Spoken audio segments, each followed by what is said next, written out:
দুদিন আগে একটা ভিডিও শুরু করেছিলাম, কিন্তু সেটা কন্টিনিউ করতে পারিনি, কারণ ছেলের শরীরটা খারাপ হয়ে গিয়েছিল।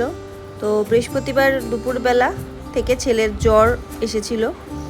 তো শুক্রবার বিকালের মধ্যে জ্বরটা ছেড়ে গেছিলো, কিন্তু শুক্রবার দুপুর থেকে দেখছিলাম ওর গায়ে কেমন দানা দানা বেরিয়েছিল। তো গায়ে বলতে হাঁটুতে, হাতে আর মুখে হয়েছিল। তো দেখে আমি বুঝতে পেরেছিলাম যে জিনিসটা কী, কিন্তু তবুও একবার ডক্টরের থেকে কনফার্ম করানো উচিত ছিল। তো ওই জন্য এখন আমরা ওকে নিয়ে যাচ্ছি ডক্টরের কাছে, যে ডক্টর ওকে দেখে, ডক্টর লোকেশ পান্ডে। উনি আজকে বসেন হচ্ছে অ্যাপোলো ক্লিনিক, যেটা সাউথ সিটির ওখানে। তো ওখানেই যাচ্ছিলাম আমরা। তো আর এখানে আমার ছেলে দেখো, ওর হাতে এই যে এরকম লাল লাল বেরিয়েছিল, এই যে লাল লাল এরকম। তো এগুলোতে মাঝে মাঝে বলছিল যে চুলকাচ্ছে, আবার মাঝে মাঝে বলছিল ব্যথা ব্যথা।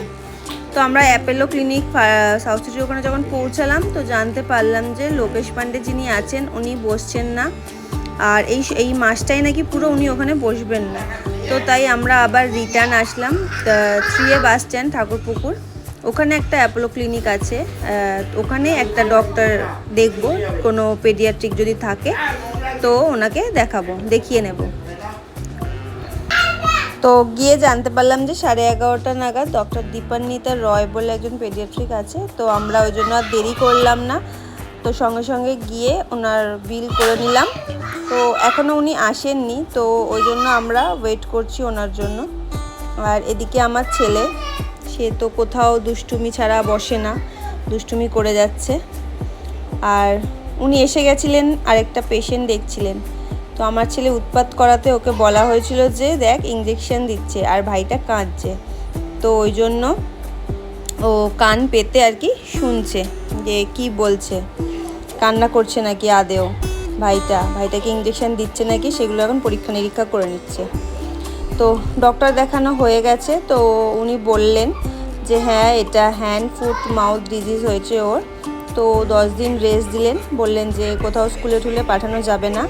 আর যেহেতু চুলকাচ্ছে আর ব্যথা হচ্ছে, তো ওই জন্য কিছু ওষুধ লিখে দিলেন ওখানে লাগানোর জন্য, আর কিছু খাওয়ার ওষুধও দিলেন। তো বেসিক্যালি এটার কোনো ট্রিটমেন্ট নেই বললেন, তো এইভাবেই 2 সপ্তাহের মধ্যে এটা আপনি ঠিক হয়ে যাবেন। তো এসে ওকে ভাত খাইয়ে দুপুরবেলা শুয়ে দিয়েছিলাম, আর এখন সন্ধেবেলা ওকে একটু দুধ আর বিস্কুট খাওয়াচ্ছি, কারণ ওর মুখের ভেতরেও হয়েছে, গলার কাছটা হয়েছে, তার জন্য ও চিবিয়ে খেয়ে গিলতে পারছে না, ব্যথা করছে। তো ওই জন্য এই কদিন ওকে যতটা পারছি লিকুইড দেওয়ারই চেষ্টা করছি। আর ভাত দিলেও একেবারে খুব স্মুথ, মানে পেস্ট টাইপের করে হাতে চটকে ভালো করে নরম করেই দিচ্ছি। আর এমনি সকাল সন্ধে লিকুইড টাইপেরই কিছু দিচ্ছি। তো ওই জন্য ওকে দুধ আর বিস্কুট খাওয়াচ্ছিলাম। আর আপনারা তো জানেনই যে ও দুধ খেতে একদমই পছন্দ করে না, তো ওই জন্য ওকে ভুলিয়ে ভালিয়ে দুধ খাওয়ানোর চেষ্টা চলছে। তো চলুন, ওকে খাওয়াতে খাওয়াতে আজকের ভিডিওটা এখানেই শেষ করি। টাটা, ভালো থাকবেন সবাই। যাদের বাচ্চা আছে তারা খুব সাবধানে রাখবেন তাদের বাচ্চাকে, কারণ হ্যান্ড ফুট মাউথ ডিজিজটা অনেক বাচ্চাদেরই হচ্ছে, প্রায় বাচ্চাদেরই হচ্ছে বলা চলে। তো তাই জন্য সাবধানে রাখবেন। তো টাটা, দেখা হচ্ছে আবার কাল।